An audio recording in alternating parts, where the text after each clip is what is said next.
Welcome, everyone, to our webinar about reading comprehension. What is real reading comprehension? We're going to explore that together today. Before we start, tell me, how many of you have come to another webinar in our June free webinar series, or if you didn't come live, have watched the replay? So, who has seen previous webinars? Let me just tell you, every single week has been a little bit of a mind-blowing experience, apparently, because you all keep writing to me to tell me. And there's a reason for that. It's because Brave Writer represents a paradigm shift, a complete flip in how you understand learning versus schooling. So if you like today and you want more of it while you're making dinner tonight, you can hop over to the replays and watch the last 2 weeks if you haven't seen them yet. One of the things that I wanted to do before we totally get started is to make you aware of my books that I've written. And you can use these for summer reading. The Brave Learner is my best-selling book that has been translated into 18 languages that is meant to help you understand how to implement a vision for homeschool that makes learning interesting to your kids, not just efficient for you. So The Brave Learner. My next book was called Raising Critical Thinkers, and this book is all about helping you know how to think well with your kids. There are activities in it for kids 5 to 18, and I even have Becoming a Critical Thinker as a workbook for high schoolers that you could purchase.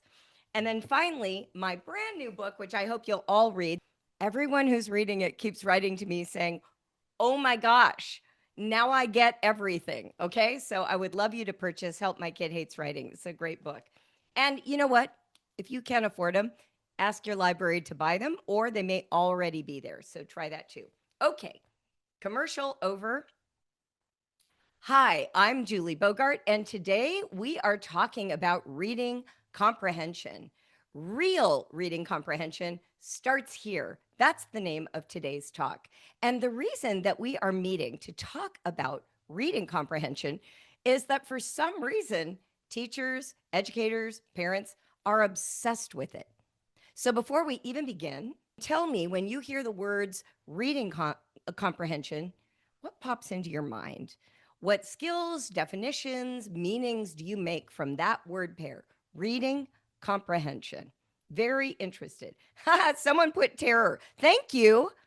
Deep thinking about books, understanding content, reading a short passage and answering multiple choice questions. Yep. Kids struggle, state testing. Exactly. What else? Did I understand the content? Summaries, boring questions. Gosh, these are so honest. When we say reading comprehension, we mean all of these things, don't we? I know for me, when I hear the word, I think of school. Like when I read a book for pleasure, and recently I read Emily Henry's book, Great Big Beautiful Life. When I finished it, I did not think to myself, in chapter 10, did she talk about the turtle mosaic, or was it chapter 9? I'm not sitting there asking myself, did I successfully reading comprehend this book? I'm mostly left awash in a bunch of feelings and a bunch of thoughts that I'm trying to sort through to apply that meaning to my life. Somehow, that is not how we think about it in school. I want to propose to you first that there is a way to think about reading comprehension that is this more scholastic academic form. And I think it really matters to the youngest readers among us. When children are first on that journey of phonics, they are decoding words and they are applying a huge amount of energy to making sure they're getting the sounds right and can say a recognizable term in their language, whatever language they're reading. In our case, it's usually English, right? So they're going along and they're sounding out the word help. So they're going help. And then their brain is like, the word is help. And then the comprehension is saying, help means Mayday, I need help, I'm struggling. Reading comprehension at the youngest level is just that. Are you doing more than decoding? Are you able to comprehend the basic message of a sentence? But as our kids get older and teachers are teaching big groups of kids and kids are reading books independently or listening to the teacher read aloud, the teacher does not have a way to track if this comprehension is happening. So the teacher, the education establishment, textbook creators, create a slew of questions to kind of make sure that the child is actually reading the book and that they're not missing kind of key details like who's the main character or where was this story happening? What is the setting? But sometimes the questions get even more absurdly detailed, like can you recall the name of the street the best friend of the villain lived on? Right? It's almost like a gotcha. Like, were you really paying attention? And I have to ask the question, does it impact my comprehension of the overall story to not remember the name of that street? I mean, occasionally if it's really key to the plot, but if it's just a detail that got tucked away in a paragraph somewhere, is that comprehension or is that testing to make sure that you are paying attention in a way that an educator values? If they miss a detail, does that change the ability to enjoy and make meaning from the text? We're going to test that right now because you're thinking about your kids, but I want to think about you. I have a book and I'm going to read to you from it. It is called Hidden in Plain Sight. It is written by Jacqueline L. Tobin and Raymond G. Daubert, PhD. And the subtitle is A Secret Story of Quilts and the Underground Railroad. I'm going to read you a passage. Here's what I want you to do. Listen. When I'm done, you'll need a pen and a sheet of paper to answer some key questions about what I read to you. Okay? Are you nervous? How many of you just felt the thrill of terror because I'm going to quiz you on what I'm about to read? How many of you felt that just right when I said it? Yup. How many of you are like, wait a minute, I just want to work on my kids. Why do I have to do this? Anybody? Yep. Right. I love seeing the chat flying. Everyone's like, yup, me, yup, terror. Okay, good. Here's the book title again, Hidden in Plain Sight, in Plain View, excuse me, Hidden in Plain View. And by the way, this is a copyrighted book, so I'm just going to read a small portion. But I want you to just for a moment notice the feeling you had and use that as a reference point for the next reading comprehension conversation you have with your kids. Now, we're going to change how you do it going forward so it won't be so terrifying. But I want you to just realize you got nervous. You're a grown up. Presumably, you're not in school anymore, and you still felt this weird internal pressure like Julie's going to catch me out and show me that I wasn't paying attention. Right? All right, here we go. I'm going to read to you. Just relax. This is ungraded. This is an experience. Are we ready? When Ozella first revealed the code to Jackie, she instructed her to write down the numbers 1 through 10. She then listed 9 patterns and 1 phrase: monkey wrench, wagon wheel, log cabin, shoe fly, bow ties, cathedral church, double wedding rings, flying geese, drunkard's path, and tumbling boxes. Then Ozella recited the code. However, the code she recited also included the following quilt pattern names: Bear's Paw, Crossroads, and Stars, North Star. Why were they excluded from the original list? We can explain. According to Ozella, there were 10 quilts used to direct the slaves. Side note, this book is old, so that's the language they still use, to take particular actions. Each quilt featured one of the 10 patterns.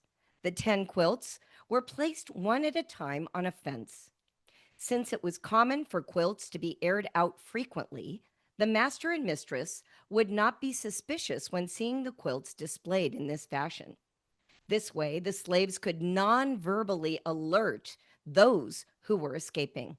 Only one quilt would appear at any one time. Each quilt signaled a specific action for a slave to take at the particular time that the quilt was on view.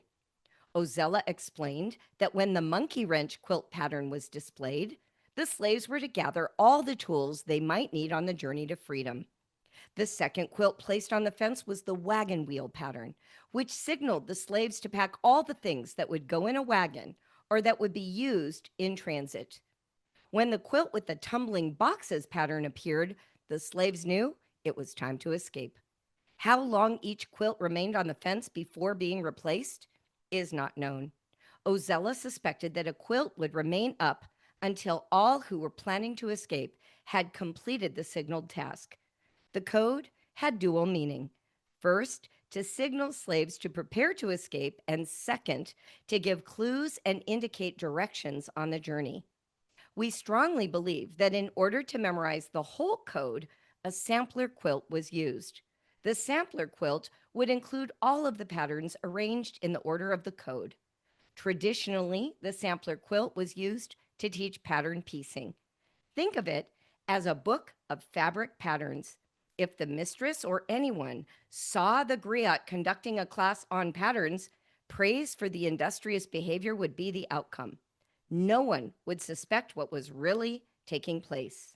Together, the quilt patterns as metaphors and as signs instructed the escaping slaves on how to prepare for escape, what to do on the journey, and where to go. It's a great book, by the way, worth reading if you haven't ever heard of it. Really great book. Okay. So first of all, that was about a page and a paragraph that I read to you. Imagine that I had read you the whole book and then asked you these questions, but we're just going to focus on this very small section. So if I were to ask you to stand up in front of the fireplace, like we often do with our kids, and say, okay, narrate, tell me what I just read. How does that feel? What's your first thought if I said, tell me what I just read, narrate? Overwhelm, pressure, terror, overwhelm, interrogation. I had a smart aleck of a kid who once said, you just read it. Why do I have to say it again? Eek, performance anxiety. Yeah, because literally you are still digesting what you just heard. And so to be able to like simultaneously organize the information in your brain and then restate it in a meaningful way feels terrifying. You would wonder if you could remember enough of it. So I'm going to ask you now what I consider two kinds of comprehension questions. The first kind are the kind that I typically find on tests, okay? And then the second kind are the kind that Brave Writer promotes in our programs. And I want you to experience the difference directly. So here's a question I'm going to ask you and see if you can jot down the answer. Who is the main person in this portion of text? Who is it?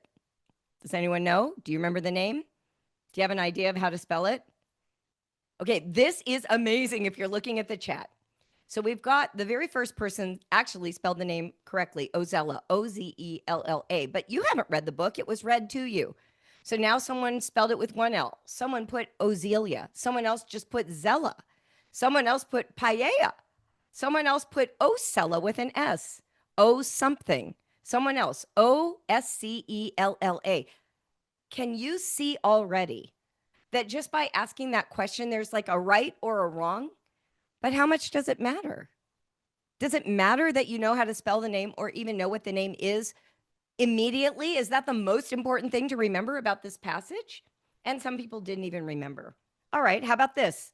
How many quilting patterns can you remember from the list I read? Now, I'm just going to say this right now. If you're a quilter, I bet you're going to remember more of them because this would be a second encounter for you.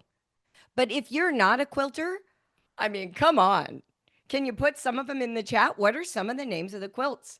Monkey wrench, wagon wheel, good. Double wedding ring, flying geese, bear claw, tumbling box, log cabin, North Star, cathedral church. Woo! That's one I forgot. Cathedral church. Very good. Drunken path. You guys are doing great. Now look what's happening when we have a group of people try to remember. Don't we get more of them? You're in a family.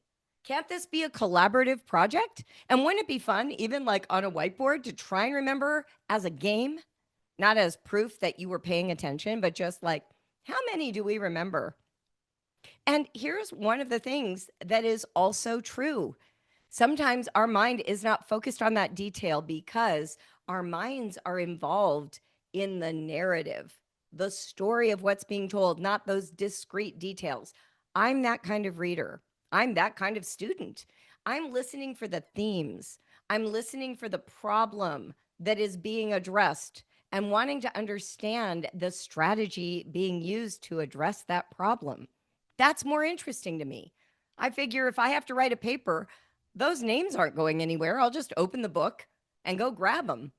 But my brain wants to stew, it wants to sort of steep with the ideas that are being presented in this very interesting bit of text. Okay, here's another question. Can you remember which patterns were excluded from the original list? I mean, that's kind of incredible, right? One person says that she reads differently if it's to answer these kinds of questions than if it's just to enjoy and understand the book. Look at that, Bear Star, North Star. Some people can't remember any, and I'm going to read them to you. There's one that nobody's gotten yet, and I wonder why. Bear's paw, that's very imagey, right? Like I immediately see a bear. And then one of them is called Stars or North Star, and that's another image. But guess what the third one is? Crossroads. It doesn't have that same instant visual for many of us, so it just got left out. Doesn't mean you didn't care, just didn't stick. It wasn't sticky. Understand? Comprehension also addresses stickiness. All right. One more question. What do you think it means for a quilting pattern to be a metaphor? Anyone have thoughts about that? That's a line right out of this text. They said the quilting pattern is a metaphor. Could you answer that question if you didn't know what a metaphor was? There's a hidden message. Yeah. Metaphor is different than a simile, even. A metaphor is like a one-to-one correspondence. The elephant is a mouse, not the elephant is as small as a mouse, which I know doesn't make any sense. When we say something's a metaphor, it's like this quilt with this pattern is the map. This quilt with this pattern is the communication. In fact, these quilts are a kind of language. They're their own alphabet. They are their own visual literacy set of symbols that communicate. Imagine how powerful that is for kids learning to read, to realize that there was this whole community of people who had been mistreated and enslaved, who were seeking liberation and freedom, and they developed their own vocabulary and literacy set to communicate with each other, both information and the details of a map. That's what reading is. If this was my family, do you know what we would be doing? We would get out all my quilting books, look up every pattern, and start talking about, well, what does this picture make me think of, and how does it relate to what we're talking about? Not what's the list of books of patterns, and you just remember the names, but like, whoa, I'm learning a secret language. I'm learning secret codes. In fact, I would probably pull out my partnership writing program from Brave Writer and start with that very first project called Secret Codes and compare it to these quilts and their patterns. That's right. When we start with just these discrete questions, it's like we're inviting kids to a zero-sum, high-stakes experience. We're saying the book is not as important as your ability to retain the details accurately. Suddenly, the book, the meaning, the pleasure, the enjoyment is completely, just eliminated, deleted, ellipsed out. And what matters are the things that the educator, the teacher considered important to recall, to prove that you read the book or that you read the passage. All right, so here are some comprehension questions that are of the type that move us in the direction of interior meaning. And before I read those to you, I want you to hear a definition of comprehension, reading comprehension, that I found online that I thought was useful. Reading comprehension is the ability to understand, interpret, and derive meaning from written texts. It involves not just recognizing words, but also processing their meaning and integrating that information with one's prior knowledge. Ultimately, comprehension is about understanding the message the author is trying to convey. I mean, is that what a question like, who is the main character driving at? I feel like we've lost sight of the real meaning of reading comprehension. We've started to treat it like it is a scavenger hunt through details and who's best at multiple choice guessing, as opposed to how do I integrate the meaning the author intended into the architecture of what I've already learned in my life. Right. It becomes just recalling details, facts, information. So here are some questions that I think are good for this text, and you can jot down your answer or share it in chat. But the first question I always like to ask people is, well, what's this passage about? It's very broad. So, what are some things that this passage is about? And there's not a right answer, by the way. What do we think this passage is about? Anyone? And maybe even what did you learn that you didn't know before I read it to you? Escaping, freedom, passing on knowledge, communication, the ingenuity of the human spirit, the way secret codes and language were created to help those escaping slavery. Exactly. That is what it's about. How enslaved people use quilt patterns to escape. Secret communication of when it's safe to go and how to do it safely. That's right. This passage is about a moment in history. And the moment in history included this strategy for people to escape the the dehumanizing conditions of slavery, right? And it's got a young woman teaching her friend how to become a member of that Underground Railroad. What a beautiful, beautiful detail. The name of the book, for those who are late, is Hidden in Plain View, a secret story of quilts and the Underground Railroad. And it's by Jacqueline Tobin, if you want to look it up. Were there any terms that you heard me read that you didn't know what they meant? Anybody? Ones that you were just curious to know more about? I'll show you what mine was in the chat. Who knows what a griot is? That was a word totally unfamiliar. And by the way, it did not hinder me from understanding the main import of the bit that I read to you. But do you want to know what a griot is? It meant this: a member of a class of traveling poets, musicians, and storytellers who maintain a tradition of oral history in parts of West Africa. Can you believe that? That is an amazing word. And I knew nothing about it. And just wondering about it puts me in touch with a tradition of oral history from parts of West Africa. Now my brain is like popping because oral storytelling, probably metaphors and imagery, are all a part of that griot journey. And here, the escaping enslaved people from West Africa are drawing on a resource of intelligence and knowledge from their culture to achieve the goal of thwarting the law for the sake of their human rights. What? That's what I hope my kids are taking away from reading this book. That's what the author is hoping I'm going to take away from reading this book. Not what was Ozella's best friend's name and how did you spell it? How about this one? Are there any patterns I mentioned from this quilting language that you did remember that stuck with you? And why is that? What a much better question than what are the ones you remember? Let's try to get all 10. But if you say to your child, I read you that list, which one is still popping in your brain? Which one, when you heard it, you were like, oh, that's funny or interesting or made me think about it? Yes. Crossroads, so many escaping. The ones I could picture. What a beautiful analysis of, monkey wrench, bear paw. That's interesting. Why? When you are talking with children, what we want to do is open the discussion to allow them to reflect on their own reasons for considering the information. Not just ask them for a regurgitation of the facts, but why are some of the terms sticky And why do others just slip through the strainer into the sink?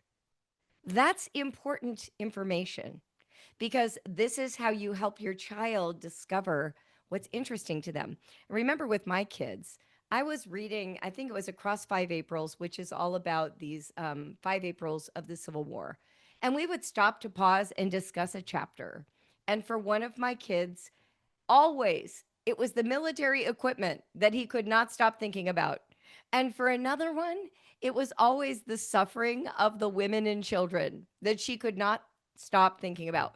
One of them today is a computer programmer who works with equipment, and the other one is a therapist. These things are deep, and we want to help our kids identify already what are they drawn to in the text? What meanings carry the most emotional weight? Which things are they curious about investigating further? That's reading comprehension. When someone's asking, what do I mean when I say the term is sticky? It means you remember it right away. Like when I read through that list, the one that stuck with me was monkey wrench. It was sticky for me. So I can ask the question now, why? Why do I remember that one? And why did I forget crossroads?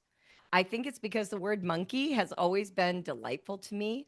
And when I heard monkey wrench, I immediately pictured being in a tricky situation. And so monkey wrench was very visual and it stuck with me. But crossroads was like, it just kind of, it was too vague. It didn't really draw me in. So that's what I mean by sticky. And when we're learning, some things are sticky and some are not. And it's worth identifying which is which because it helps you start to get to know the character of how you learn, how you retain, what things require a little more concentration because they're not as naturally sticky, right? That's a good thing. It's a good thing to know. Um, what about this? Why wouldn't the master and mistress be suspicious of quilts hanging on a line? Think about that question. It goes to the heart of why this strategy was effective. So that's a great reading comprehension question. Instead of just asking, like, well, what were the 10 quilt styles or patterns? If we ask, why did they get away with it? Why wasn't anyone suspicious?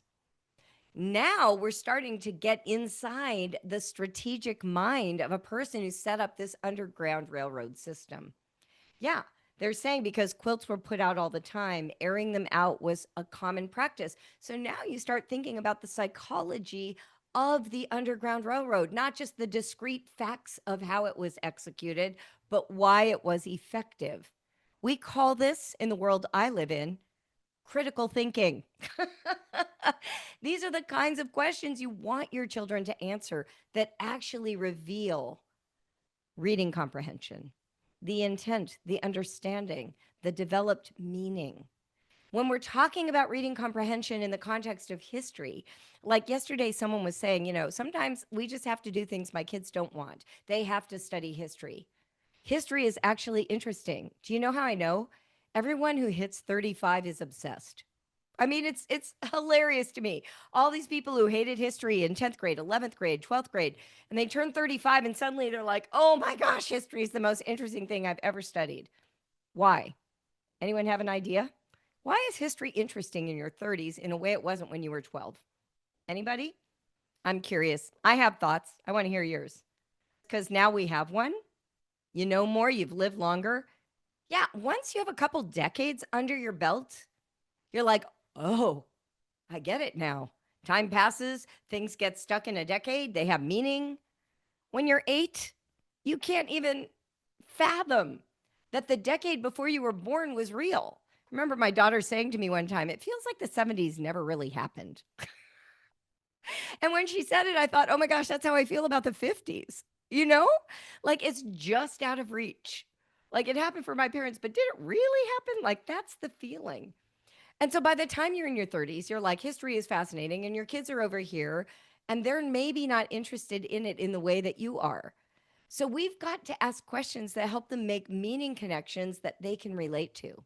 That's why I said if we're looking at like the secret codes of the patterns on these quilts, couldn't we play with secret codes and help them make a meaning connection that is personal to them? As opposed to just saying, you have to learn this. This is very important information. How many of you who are studying history right now are shocked to realize you don't remember anything from your childhood learning? You're like, did I ever take a social studies class? Because I literally don't remember learning any of this. How many of you feel that way? Yep, me. So, why are we so obsessed with making sure our kids learn it now? Because they're going to be interested in their 30s or college or their 50s. Like, do they have to know it? Do they have to master the facts? Or would it be better to just think, let's introduce them like Match.com dating, right? We want them to date history, like a nice double entendre. We want them to be attracted to the stories and the themes that matter, like how are the poor cared for? How did we develop human rights? What is the role of law? Why did government leadership models keep changing over time? And how does that impact who we are today? I remember with my kids, talking about the origin of homeschooling. And I was like, it feels like it's recent, but it's actually older than public school. And then we went back in time and found out that people like Abraham Lincoln were homeschooled. It was like mind blowing. This personal experience they had that had been fought for to turn it into a right in the United States, just a decade before we started. And they're looking back in time and realizing they have a relationship with a president of the United States through their direct experience of homeschooling. Too often, we're interested in getting through and getting done, mastering details, answering the multiple choice question, exposing our children to the data and information someone decided they should know. And we're not asking the deeper, harder question is, are they going to remember it? Does it have a relationship to anything else they're studying? My favorite way to teach history with my kids was to go to the art museum. I remember we would stand like in front of a Van Gogh, and I would say, you guys, Van Gogh was arm length distance from this painting like you are right now. You're literally standing at the same distance from this physical painting as Vincent van Gogh when he painted it. What do you see? What's different in that painting than the way our houses are arranged right now? Like, that's an amazing moment. You go back and you look at like all those Dutch, photographic style paintings, like the detail. And then you just stand there and you're like, wait a minute, they've got worms coming out of apples. We don't. Why don't our apples have worms coming out of them? And why are they comfortable eating an apple that has a worm coming out of it? History made real right in front of your eyes, meaning worth discussing. This is what reading comprehension, let's just expand it to the word comprehension. That's what it means. That's what we're talking about. And unfortunately, so many kids hate history because it's delivered as a body of military and political facts to be mastered on a timeline that has zero correspondence to the life your child is living today with their very limited experience of the world. Another thing we used to do with my kids when we were reading and studying was I tried to take the things they were learning about that were unfamiliar and then put them in direct physical contact. So if we're reading about Japan, we're going to eat Japanese food. If we're reading about Indonesia, we're going to go to the, international food market and find a piece of fruit or a vegetable that is from Indonesia. Even one tiny hook deepens and increases comprehension. Just one hook. If you feel like your kids are bored, they're not growing, they aren't retaining, it's because you didn't do your work. And your work is to find the hook, to find the correlation, the connection, the relationship that makes the thing you want them to know sticky. So it stays with them so that they generate meaning for themselves. One tiny hook. That feels like a one thing goal. Yes. People who've been around Brave Writer know that I always say just do one thing at a time, one thing in a day. Yeah. If you read a book and you find one hook that makes it a tiny bit more relevant, congratulations. I've told this story before. My son and I were studying Indigenous people, First Nations in Canada. And I wanted him to write a report. He was in fifth grade. He did not want to write this report. And then it suddenly dawned on me, wait a minute, he plays lacrosse. And I bet he doesn't know that lacrosse was actually invented by a First Nations in Canada. So I looked that up. I introduced it to him. Suddenly, he wanted to know everything: the organization of the society, why they created this game, how they built their sticks without aluminum, without the kind of plastic we use. Like, how did they create them? Which led us into a whole thing about canoes and the lifestyle and the, teepees that they built. Like, it was the key that unlocked the entire area of interest. Someone else wrote, read, experience, and encounter. Indeed. In this book, we have that explanation, and in this one. You know what? How much do I love that my community reads my work and feeds it back in a webinar? That's phenomenal. So here's what I want to do now to pivot. Many of you are considering purchasing our language arts programs: the quill, the dart, the arrow, the boomerang, or the slingshot. These are our language, literature, and writing programs. What is the difference between the way Brave Writer thinks about reading comprehension then and the way SparkNotes does it, or the state testing at the end of the school year? I think you already know because we've already started experiencing it, but I want to give you a dramatic contrast. So I pulled up our boomerang, which is for high school, kids who are like in 8th or 9th grade. This is a great program for you, or 10th grade. And I picked Anne of Green Gables because I think most of you have read that book. And I went to SparkNotes to see what are their reading comprehension questions. And here is what we have as some of the questions. Why does Anne break a slate over Gilbert's head? And then there are 4 choices. And here's the crazy thing. The 4 choices include ones that are not accurate. So for a child who has comprehension, understands the overarching story, may not remember this one detail, you are now literally inserting information into the mind that might get associated with that story that undermine their comprehension. Boom. Do we really want to do that when we're trying to create a wholeness of learning, an embodied, I own that I read this book and I know what the story is? Do we really want to do that? How about this one? What is the name of Diana's home? All that is recall. That's not comprehension. And it's fine if you want to work on recall, but don't call that comprehension. How about this one? What is Anne's favorite fashion trend? Which fellow classmate do Anne and Diana dislike? You get the picture. These are very discrete questions expecting you to sort through 3 wrong answers to find the one right answer.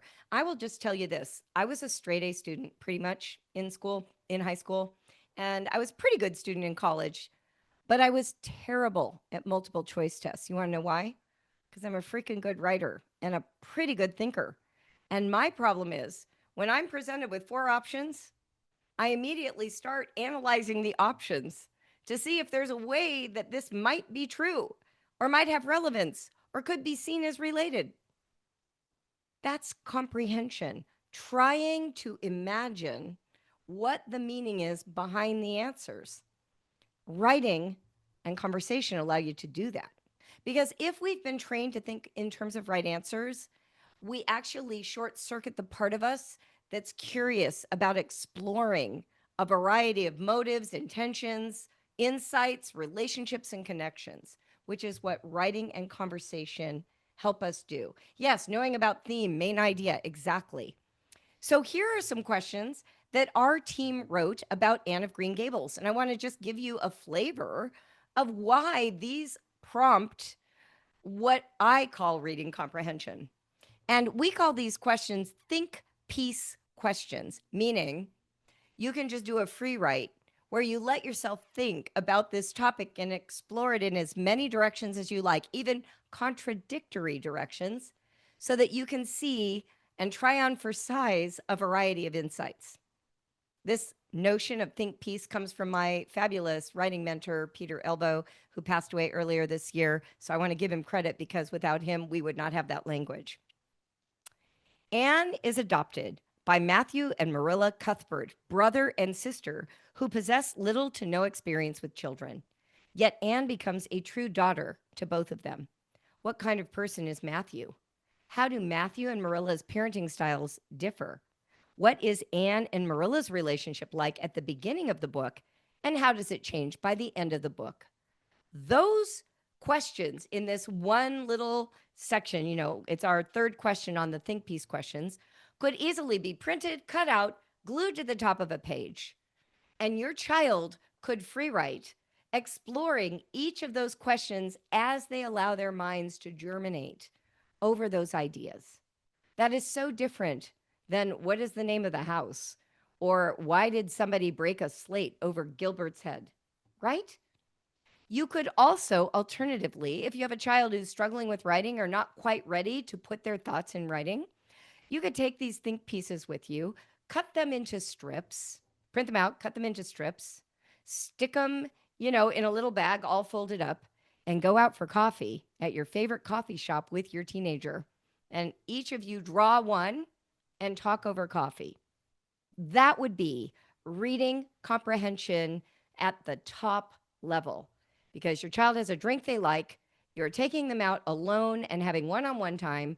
They have this random question that is posed to them. Sometimes I let my kids pick two so they can decide between one or the other, because that feels really, really good. I want to answer this one I don't. Wonderful. You can even ask, why do you prefer this one to this one? And learn even more about how your kids think. When we talk about reading comprehension in Brave Writer, we are talking about making the meaning your own possession, not submitting answers for a teacher to decide if they're good enough or not. This is an opportunity for your children to kind of look inward and start making their own connections. Here is another beautiful question from Anne of Green Gables. Friendship is a powerful theme in Anne of Green Gables. We see friendships between Mrs. Lynde and Marilla, Matthew and Anne, Diana and Anne, and Gilbert and Anne. Describe one of these friendships.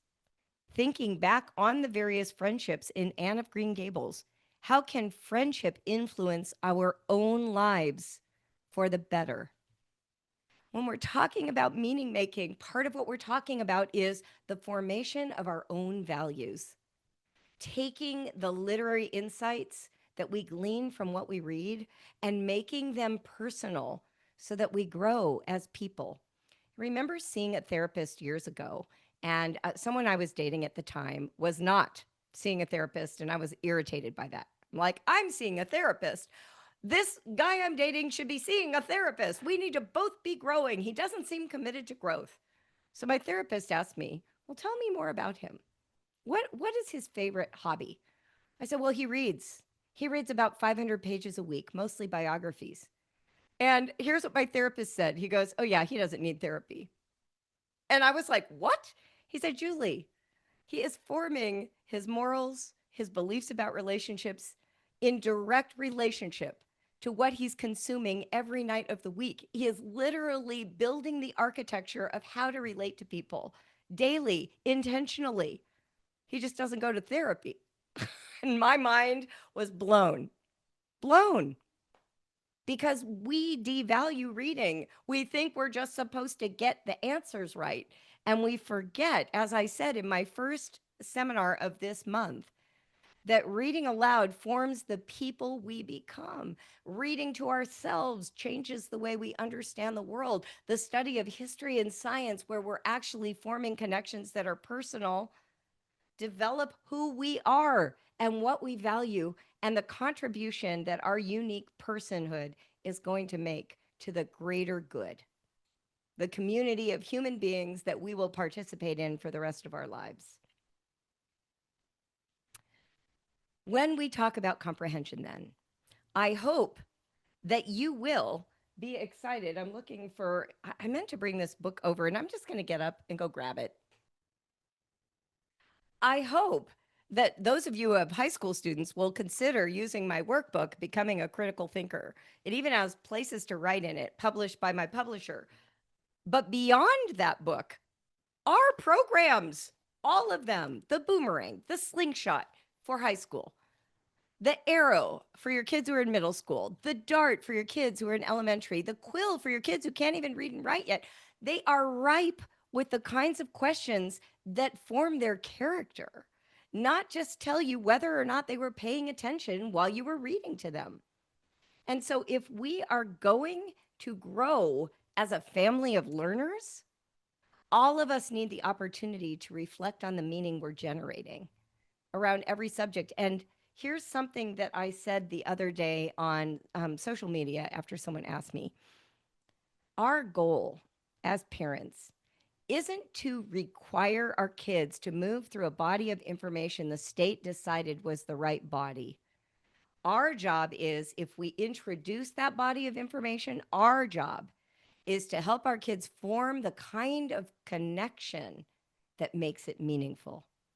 Anybody can crank through a list of information about the Revolutionary War that you should retain. The Redcoats, Paul Revere, right? Okay. But what does it mean? Why is it interesting? As my friend Sharon McMahon from Sharon Says So Online says, the author of The Small and the Mighty, we, the people, have a responsibility to understand what our democracy is so that we can participate in it. It's not enough to just get answers right on a test. We are preparing our children to be participants in the project of humanity. And that comes from comprehending the stories that writers deliver to us so that we generate meaning for ourselves. And this is why Brave Writer is different, because it doesn't have anything to do with filling out a worksheet to make sure you covered adjectives. In fact, in reading comprehension, one of my favorite things to do with my kids, grab a passage like the one that I just read to you in this book. Give your kids a yellow highlighter, like Xerox it off. I say Xerox because I'm old. Photocopy it off. And then have your kids highlight all the adjectives. And then without reading any of the other text, just read the series of adjectives and ask each other, what is the mood that this author is going for? Is it hyperbole? Is it dark? Is it admiring of the people in it? What are those adjectives doing there? Why are they there? What meaning do you think the author is intending for us to grab based just on their descriptive term choices? That's what it means to do reading comprehension. Someone said, if my son is not interested in the books provided by Brave Writer, can I adapt the approach to any book? Of course. Oh my gosh, of course, of course. And in fact, go look at our literature singles. We have 200 books. There is probably a book your son is interested in that we have written a guide for. So just go look and buy one.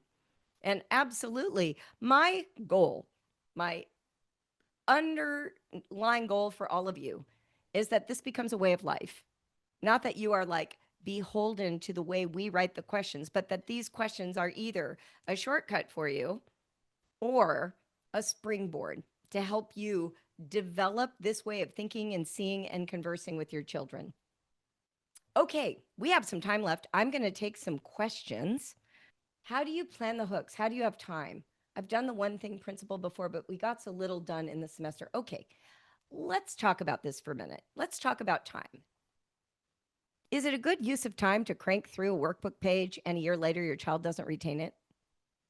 My ex-husband was a literature professor at Xavier University and University of Cincinnati for incoming freshmen.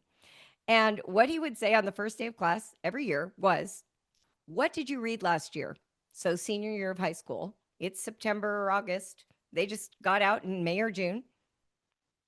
No one could remember. They didn't remember reading The Great Gatsby. They didn't remember reading Animal Farm. They didn't remember Fahrenheit 451. They couldn't remember. Do you know who remembered? Kids who were homeschooled and occasionally a kid who loved English. They are cranking through, writing essays, sitting in class for lectures, and 3 months later, they couldn't remember what they read a year ago? Is that reading comprehension? Some of these kids got very high scores on SAT tests. Is that what we want for our children? It's not what I wanted for mine. And here's what's amazing. Someone asked me the other day, I have a child who just wants to keep rereading the same book series, and I'm afraid that she's not going to grow as a reader. My daughter, Katrin, read all 7 books of the Harry Potter series 13 times in a row. Do you know who the biggest reader in my family is? She reads 70 books a year right now. She gave up social media so she'd have more time to read. She's 28. Reading to make meaning, to have pleasure, to experience the power of an author's world and ideas forms humans. And we're in this like AI moment where everybody's worried, like, oh no, they can write an essay by using AI, or AI can generate those comprehension questions so I don't have to. Does AI create human connection? It does not. So when you say, how do I create these hooks? How do I have time? You have time. You're washing dishes, you're changing diapers, you're throwing a load of laundry in. Use your beautiful brain to ask the question. Do a Google search. You could use ChatGPT to help you. You know what? My son is not interested in First Nations. What are some things that might make a 7th grade boy interested that relate to activities, sports, foods, behaviors that we use today? That would be a good use of AI as an assistant. But honestly, for me, I don't see it as practicing off stage, developing a curriculum off stage. It was mostly me having the right kinds of questions. You know, I've already given you a couple of hacks. Like for history, go to an art museum or get an art book and page through it. Go to the store and buy foods that go with a certain area that you're studying. You know, play act, role play. When we used to read Shakespeare, we would make these popsicle stick characters. And as I'm reading, they would hold up the character while I'm reading to keep us on track of, you know, is it Benvolio or Mercutio that we're talking about, right? And I know some of these things don't come naturally. They didn't to me either. But the more that your emphasis in your own mind is connection instead of getting through and getting done, time opens up because now you're like, well, I'm not going to waste my time doing something they're not going to retain. Just not going to do it. Suddenly you have time. Does that make sense? Okay, here's another question. How do you differentiate comprehension from being read to audiobooks and comprehension when they have to read it themselves? I have an 11-year-old who's amazing for things he's listened to, but not when he reads to himself. Does that come online later? Sure, but you can also do it with him. Like let him read to himself and then have that coffee date where you talk about what he's read and you show interest in what he got out of it, right? He does need that. That's why we have these questions, you know? And you can ask your own questions. You will see there are so many questions in my books that will help you ask questions, right? You don't have to think of them all. I'm just made to ask questions. It's literally like in my DNA. So one person joked that this book is just Julie's 1001 questions to help you think better. And there's stuff in here that you can ask any book, right? So get this book and save yourself a step. I did all the work for you.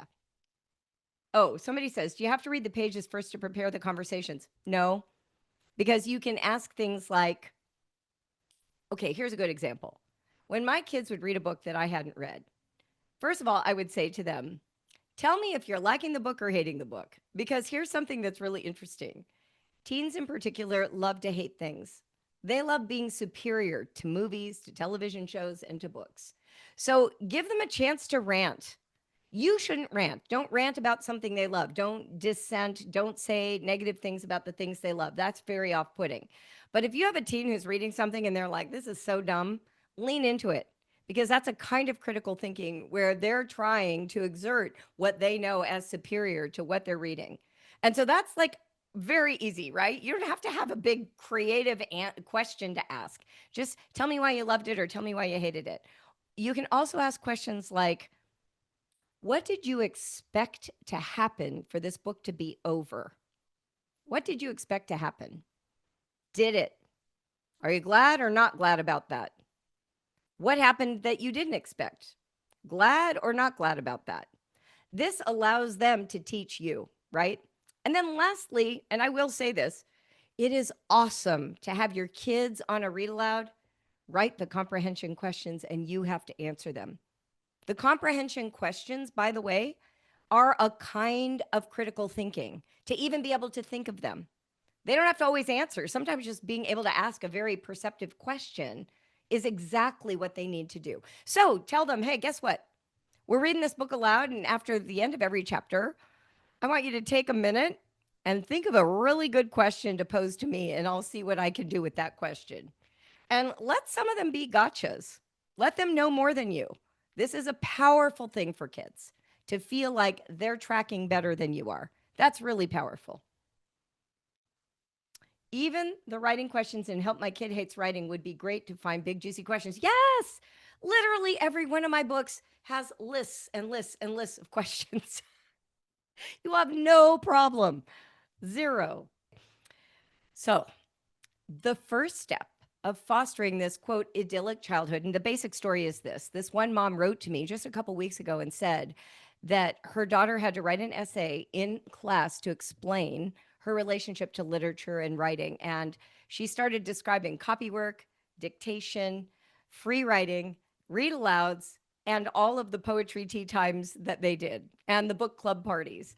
And this professor wrote back in the comment, sounds like you had an idyllic childhood. The idyllic childhood is you being intentional about creating meaning around language. This is why we don't do worksheets. It's why we do copy work, because it's meaningful. Because if you are copying a passage from a book you love and putting it in your own hand, and you're doing it while beautiful music is playing and you've lit a little tea light candle and you're sipping tea, you are literally nourishing every part of you. And that lives in you. You know, Kathleen Kelly from You've Got Mail, the books you read in childhood live in you and form you in a way that no other reading does for the rest of your life.